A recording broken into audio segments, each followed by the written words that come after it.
Hello and welcome to the Strategic Bookkeeper Podcast. Recently, I've been doing some episodes around the back end of your bookkeeping practice, meaning it's like the business administration, the HR, the practice administration, that kind of thing. And today's episode, I'd like to continue that conversation so that you've got more pieces of that puzzle. And in today's episode, I'm going to continue from my episode called Hiring Right. So that's where I told you exactly how we recruit in my bookkeeping practice, and it works incredibly well.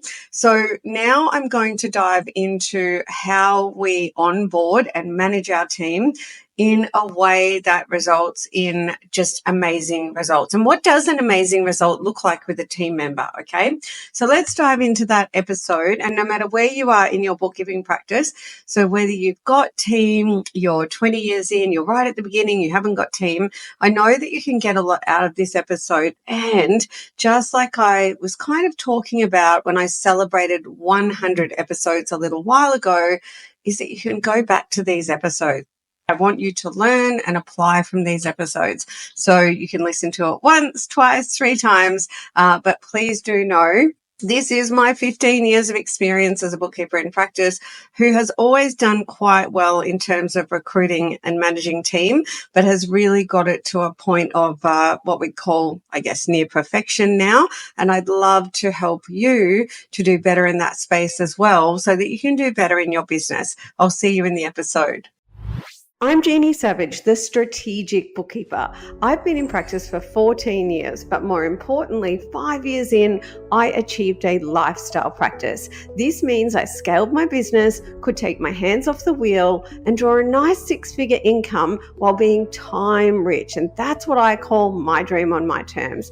I was recently awarded Women in Finance Innovator of the Year, recognizing my book, my podcast, my program, and my impact globally.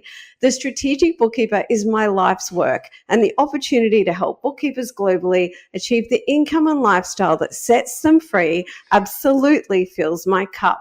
Please do connect with me on socials at the Strategic Bookkeepers Way private Facebook group, or shoot me an email, hello@thestrategicbookkeeper.global.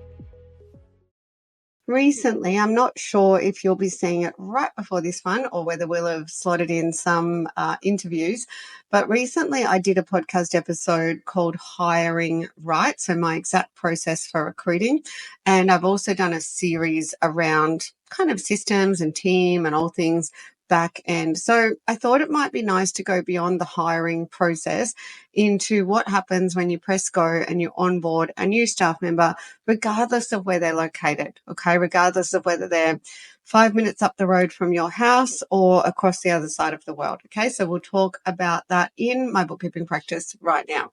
Now, I do always like to relate everything that I'm doing these days to the bookkeeping practice blueprint, which is the visual representation that we drop into the show notes. So back to team and standard operating procedures are at the very top left and the very bottom right.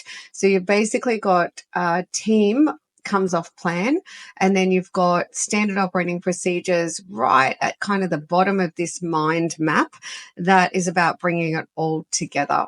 The next thing I'll let you know is as I go into this episode with you, I'm looking at our academy. All right. So in our transformation program, and my signature program is always going to be the thing that I love the most. Like in terms of, we've got various things that we can sell to you in order to help you. Okay. So we've got my books, we've got this podcast, we've got a starter membership, we've got the Pricing Academy as standalone because I recognize that some bookkeepers just want to pick that up.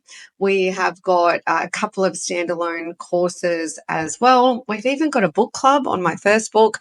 I'll be doing another book club on my second book. So we've got lots of things. The transformation program, one of the reasons I love it is because it's the whole kit and caboodle. Like it's everything that I know a bookkeeper needs holistically to build a thriving practice with delighted clients and their dream on their terms.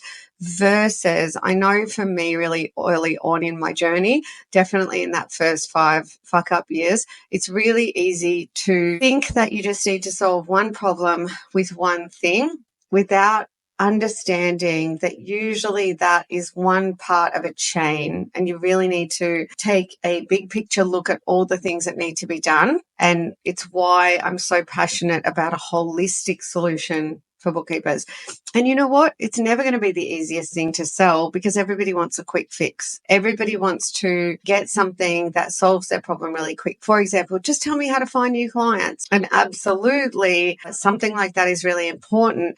But how to find new clients, there's a lot of moving parts, and you don't want to just find a new client. What you want to do is find a way to create a pipeline of people that want to work with you and tell others about you and do not have price as a priority, and then have a way to turn that human into a high value raving fan client that pays you a premium and stays with you forever. Okay, so see how I want to find new clients, yeah, is not as simple. And in fact, I'll always say, just for example, if you figure out how to find new clients, but your practice model is broken, for example, if I go back to the bookkeeping practice blueprint, if anything on the left-hand side is not nailed, for example, products and pricing and your conversion process, then you're going to find new clients and onboard them to build a busy practice, not a thriving one. And guess what? I know that because I've been there, done that. Okay. I've built a busy practice and I've scratched my head wondering why the numbers weren't adding up. And we know that more than 80% of bookkeepers do this. Okay. So if you ever hear a bookkeeper say, I'm busy, busy, busy, beware the busy bookkeeper. Because it doesn't always mean profitable. In fact, in my bookkeeping practice, I barely really work in there anymore. I'm too busy helping you guys, and yet I can pull just a nice 6-figure salary out of it. So I'm not busy in the bookkeeping practice, but I can get quite busy at the Strategic Bookkeeper because I love it so much. So in terms of onboarding your new staff member and managing your new staff member, I will let you know that all of this is inside the Academy, and that's what I'm going to refer to it right now. Okay, so I can go into the Academy. That's what I've done. I'm in the Done For You Standard Operating Procedures section. So even I go back to this to do this podcast with you just to refresh myself. And inside there, we've got systems like an induction. We've got the practice administration part. Then we've got a section on managing capacity and scheduling work that is totally on my mind to do another episode on. Interestingly, a big portion of our tribe that come through are overbooking themselves and not using like a beautiful system of capacity to revolutionize their practice. Then we've got like the employee handbook. So that's the do the work side of things. We've got the HR recruit and manage team, and then I've got optional extra lessons in there. So I'm looking at all of that. And then what I look at when I'm doing this podcast is in a lot of these sections of this Academy content, we've got file shares. Okay. So literally I'll click on a link I'm looking at HR, and it takes me to a Google Drive where I've got a whole lot of documents and forms in this case. And in there, we've got all the recruitment stuff, right? So the job ads, the interview questions, the psychometric tests. We've got a whole lot of stuff there for recruitment. We've even got how to recruit like a brand and graphics person if you want one, how to recruit general admin, this kind of thing. And then in other folders, if I toggle across to those in relation to this podcast, I've got the things relevant to practice admin and then the things relevant to the employee handbook. So in the employee handbook, naturally we have, documents and sheets that the handbook links to. And so I'm looking at all those as well. So if you do want access to all of those, I just want to let you know they're inside the transformation program. Hey, I just wanted to take 1 minute to tell you about our signature transformation program, in my own words, from the heart. So this is a program where I'm really passionate about helping you to build a thriving practice, delight your clients, and live your dream on your terms by leveling up to become a strategic bookkeeper. My tribe inside the program tells me that there is nothing like my signature program on the planet. 100% of them describe it as mind-blowing. And I'm so pleased to tell you that many tribe members get 5- and 6-figure results within the first 12 months. And it does come with a full money back guarantee, which is so easy because tribe members say that they tend to make the whole year's fee back within the first month. But it does also come with a weekly payment plan because I wanted to make it accessible to everyone. Now, while there is tons of information on our website and previous podcasts, I also want to let you know that our customer success manager, Demi, would love to chat to you and answer any questions that you've got, so you can book a call with Demi no matter where in the world you are. So feel free to visit our website or drop us an email, hello@thestrategicbookkeeper.global. Back to the podcast. So if I'm thinking out loud about what we do, because it hasn't really changed, Jo McMahon is amazing and she's tweaked the system over time. But basically, when we press go and we onboard someone, we've got the employment contract. All of that is standard operating procedures. So, and because we've got a beautiful little boutique team and everyone knows what they're doing, when someone presses go, then we've got the person on our team who does the practice like admin and practice management. They're going to prepare that employment contract and the additions that go with that. So we have an employment contract and then we've got an extra sheet that just shows you your wages and other things like that. So I think we call that an appendix. So that's going to get whipped up and that's going to get given to the person to review and sign, making sure that they take that quite seriously. That's their promise to us.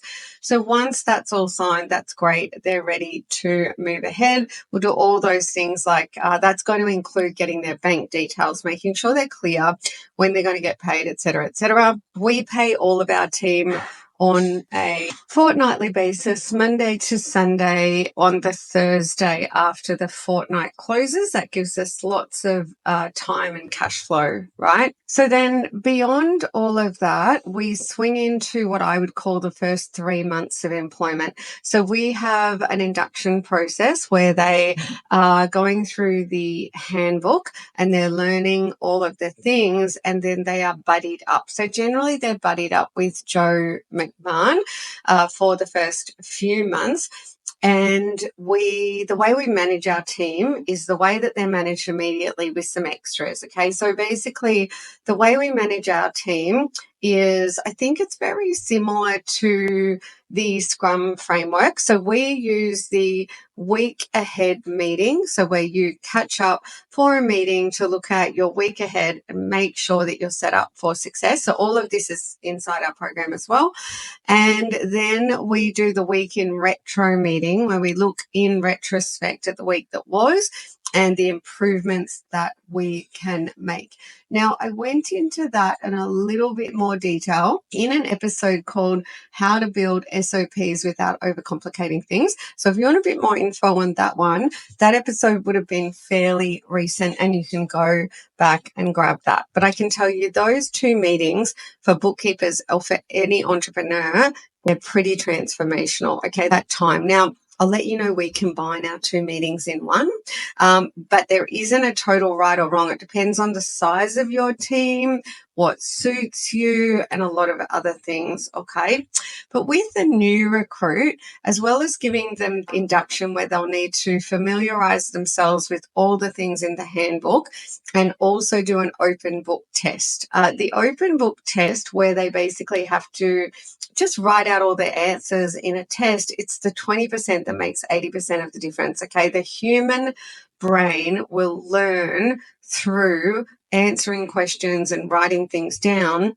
And that's why you see open book tests, and that's why a good induction comes with a test. Then for the first few months, Jo McMahon will catch up with the new recruit on a daily basis and slowly phase that out until they're just on the normal meeting schedule that we have with our team. Now, this does a few things. It provides the new recruit with lots of support, even though it's pretty short and sharp. So these daily meetings, I would call them the 7-minute standing meeting. maybe you're not necessarily standing, but the theory behind it is it's really quick. It's like, okay, have you got everything you need for success today? What questions do you have? How can I help you? Awesome, off you go. It creates a lot of accountability and supports the new recruit. It also allows us to see how the recruit's going. Does it look like they're going to thrive, or does it look like they're not going to work out? Our recruitment process is such that recruits generally work out, but if they're not going to work out, hire slowly and fire fast. That is the beautiful, simple framework we use, to help that person on board. Now we'll just talk a little bit more about the management and keeping our team really, really successful. So yes, we have robust standard operating procedures in place, and that is critically important once you have any team. So I talked about that in that episode, how to build SOPs without overcomplicating things.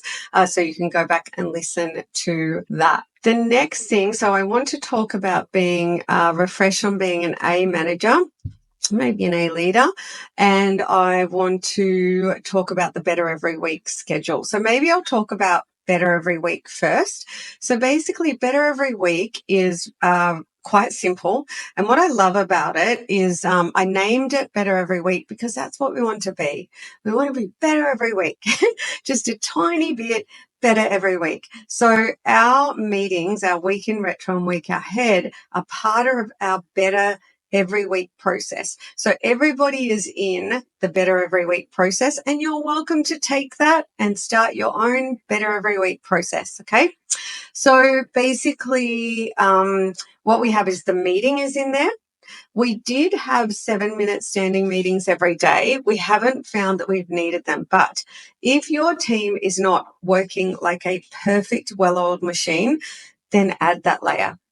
So this is part of the rhythm of your week. So you want to have something like a Monday morning week ahead meeting, a Friday afternoon week in retro meeting, or combine them. Like if you're a bunch of mums and a Tuesday works better and you want to do the 2-in-1, we actually do that. That's okay.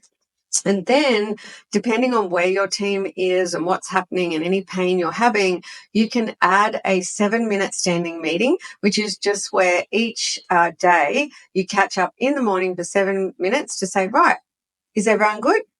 Do you need any help? Have you got any questions? Is everyone right to go? Yes. Now, I used to do that in my day spa, and my team started at all different times of the day. So I'd get them to come in, and I had a little, like a sheet template, and they would have to come to me as soon as they started their shift, and they would have to tell me that they would have to say, I'm ready to work. I'm beautifully presented. I've got my attitude on point, and I'm ready to go, right? And it worked really, really well. But where you see it work the best is when somebody for the first time says to you something different. And I remember one of my beautiful girls coming in one day, and I said, okay, yep, let's go. And she said, well, actually, my attitude's not good because I had a massive fight with my partner last night. I feel like shit. And I just want you to know that. And I'm like, that's what this process is for, right? We're not robots, we're humans. And I was like, amazing for telling me. And I actually said to her, what's going to work for you? Like, would it work for you to take over my job for the day? So being in, because we had a bit more, like it was like a body shop, if you know what I mean. Like we had a big storefront with lots of products and that kind of thing. So a retail storefront. And I said, would you like to take over my job for the day, serving customers and pottering around in the shop? And I'll go do all of your beauty treatments for the day. And she said, actually, I'd really love that. And I said, well, I'd love that too. Like that would be so fun for me. So we swapped jobs. So this 7-minute standing meeting, it's not my process. It's a process that has been used through the ages for success. My father used it. I think it's part of the Scrum framework. It's used all over the world by many organizations, and it works brilliantly. And it's definitely something to bring in if you feel like you just want to try something new, just see what result you get. And even my business clients outside of bookkeepers tell me that the rhythm, like the week ahead, the week in retro, and the 7-minute standing is freaking transformational. And what it also does is it's called Team Reports to Team. So I'm not in my meetings anymore. Joe McMahon does them all, okay? So the team begins to report to the team and self-manage, okay? Now, if you are not already at a point where you've been through the pain of managing people to a point where you're like, okay, I'd be happy never to manage people again, you'll know that management is a necessary evil. It's not something that is like, yay, give me more people to manage because I want to spend all my time on that and get to the end of the day and not have got anything real done other than manage people. So if you're not there yet, then one day you may get there. If you're like, oh my goodness, Jeannie, I just feel exactly like this. And I've heard bookkeepers say, I never want to hire again. I don't want to manage anyone. That's not the way to go. Please don't give up like that. Use this framework. It's known as the rhythm of your team reporting to team as part of this kind of Scrum framework. I don't use the full traditional Scrum framework, and we call it rather the Better Every Week process. Now, as part of that, and I did talk about this in that episode, How to Better SOPs recently, is we have the Better Every Week sheet. Okay, so it's just a Google sheet, like a Google Excel sheet. And when I was more involved in my practice, I used the sheet myself more. And I used to come to all the meetings and do all of that, okay?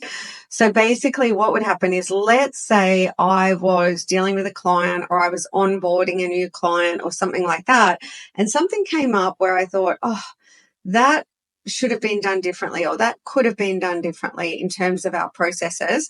I would go into the Better Every Week sheet, and this is what our team can do too, and they'll note where something went wrong, okay, or something didn't go the way that we wanted the customer experience to go. Okay, so let's use an example of, let's say one of my prospective clients contacted me and said, look, I haven't heard from Joe yet on the file health check. I was just wondering when I can expect that. And I would think, okay, that's not the customer experience that I want.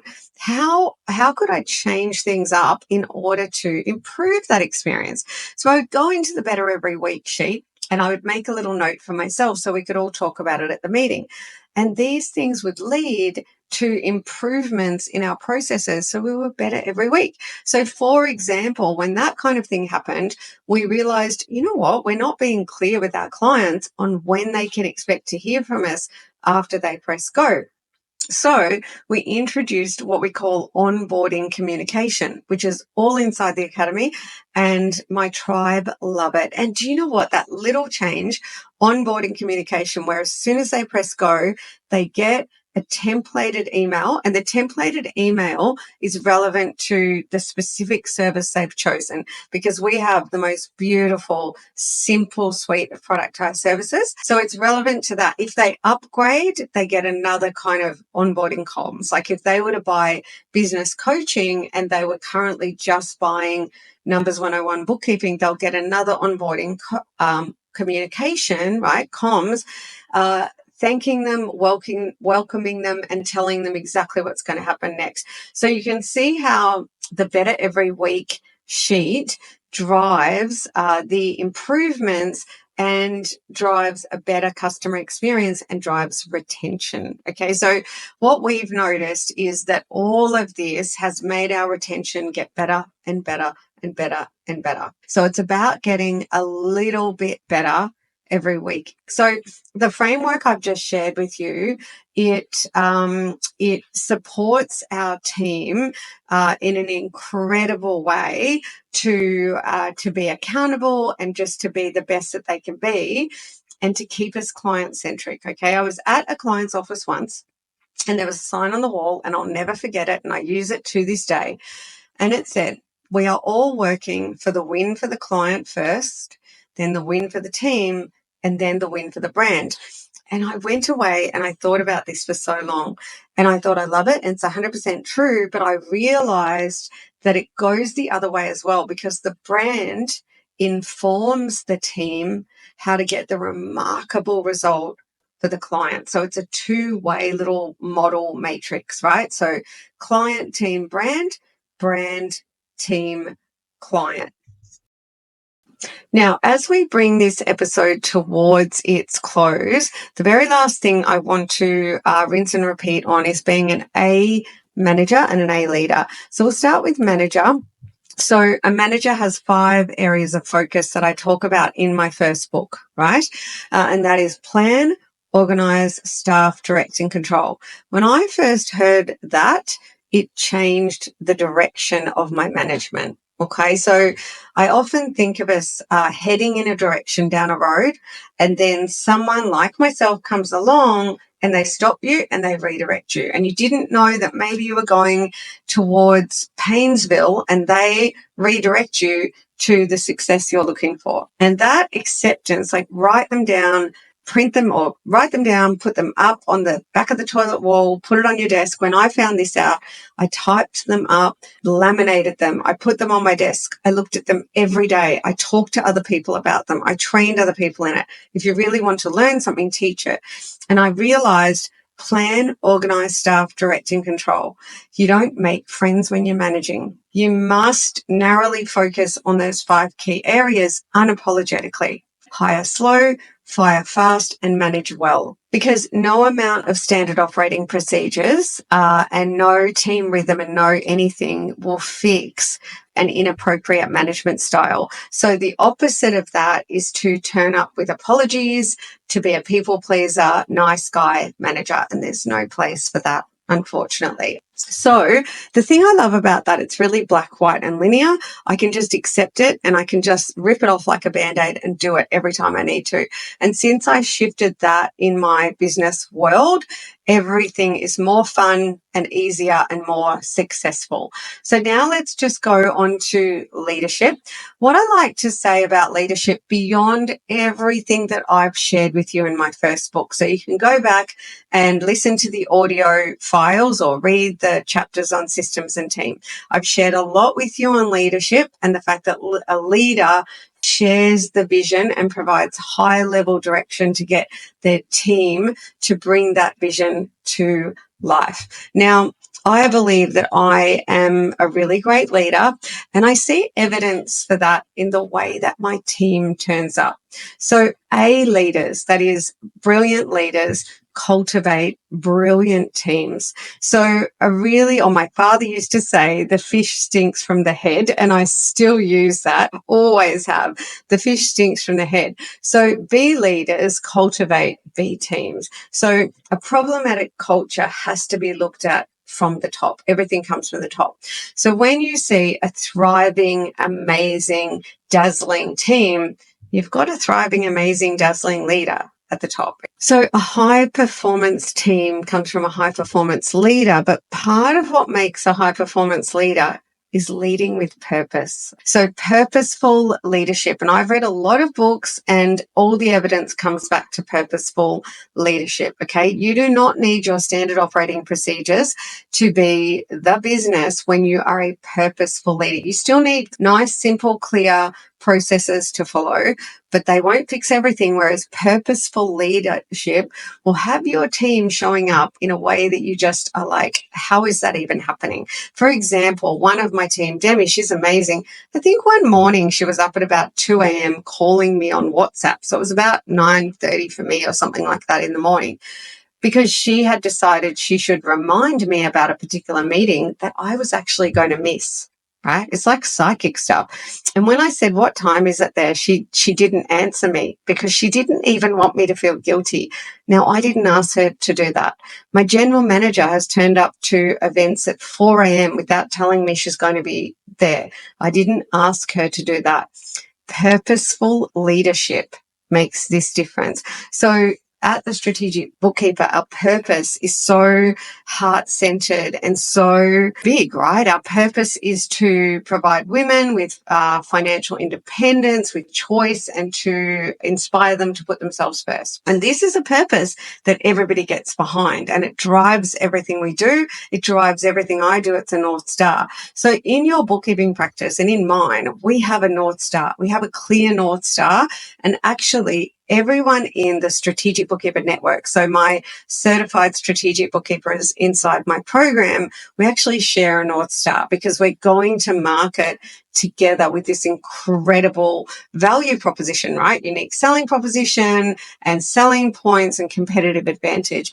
But the point is, if you don't know why you're doing it, you're lacking purpose, okay? And why you're doing it is inside your brand. Now, I've done lots of episodes on this. I touch on it a lot. I touched on it when I did that SOP episode recently. And in my book, I think so we've got the brand chapter in my first book. And there is so much in there. There's a workbook in there, okay, where this will explain a lot of this because your purpose is your vision. Like, what do you want for your clients? Do you want them to do better in business? Do you want them to feel relaxed? And then how you do that is the features and functions of what you do, which is your mission. So one of my team, Anna, that I've told you about before, she once said to me, so when we onboarded Anna, my sister passed away suddenly. It was pretty hard. And so Anna did not get great TLC and we didn't share the big picture, the purpose. And she one day said to me, Jeannie, I need the big picture. I need you to sit down and explain the big picture, the purpose, like the overarching brand. And she was so right. It was so wonderful that she spoke up. And you need to lead with purpose. And that begins with knowing what your purpose is. Now, all of that we help you with in the transformation program. In fact, we give you that purpose that we all get behind. And then if you want to develop something different, we help you with that as well. But I can tell you the tribe absolutely love and run with the done for you collateral you give them, and the ones that are getting the bigger results are trusting me now, believing me later, and just using what I give them, not messed with whatsoever, and seeing the results happen. Okay, because this is refined by a 6-figure team over more than a decade, and we continue to refine everything. So we have done the testing, the measuring, and you're buying $1 million collateral. Okay, so why would you mess with it? Okay, that is a wrap on how to onboard that team member and to set them up for success and to manage your team. And I'll see you in the next episode.